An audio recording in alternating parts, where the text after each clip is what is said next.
స్థానిక సంస్థల ఎన్నికల ముందు కాంగ్రెస్ పార్టీకి భారీ షాక్ తగిలింది. మహబూబాబాద్ జిల్లా నాంచారిమడూర్ గ్రామానికి చెందిన 100 మంది కాంగ్రెస్ కార్యకర్తలు పార్టీకి గుడ్ బై చెప్పి బీఆర్ఎస్ లో చేరారు. పార్టీలో చేరిన వారికి మాజీ మంత్రి ఎర్రబెల్లి దయాకర్ రావు గులాబీ కండువా కప్పి పార్టీలోకి ఆహ్వానించారు. ఇచ్చిన హామీలను అమలు చేయడంలో కాంగ్రెస్ సర్కార్ విఫలమైందని ఎర్రబెల్లి మండిపడ్డారు.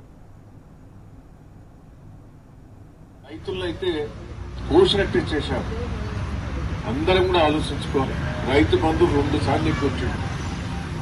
ఒక్కసారి కేసీఆర్ ఉన్నప్పుడు టకా టకా టకా టకా నెల రోజుల ముందే పడేదా లేదా? రైతు బంధు ఇప్పుడు దిక్కులేదు. బోనస్ అన్నాడు, అన్నిటికీ బోనస్ ఇస్తా అన్నాడు. ఆఖరి సన్న ఓట్లకు అన్నాడు. పోయినసారి యాషిం కూడా సన్న ఓట్లు ఎక్కువ వచ్చింది. అన్ని మోసం మాటలేదు. ఆ చీరల సంగతి మీకు తెలియదు. అది కూడా మోసం. ఆ చీరలు బ్యాంక్ లోన్ తీసుకున్నాడు. ఐకేపీ వాళ్ళ పేరు మీద లోన్ తీసుకొని వాళ్ళకి ఇస్తారు. అది ఫ్రీ అనుకుంటారు. వాళ్ళు 1000 రూపాయల చీరట. ఆ 1000 రూపాయలలో 500 రూపాయలు రేవంత్ రెడ్డికి లంచం అవుతారు.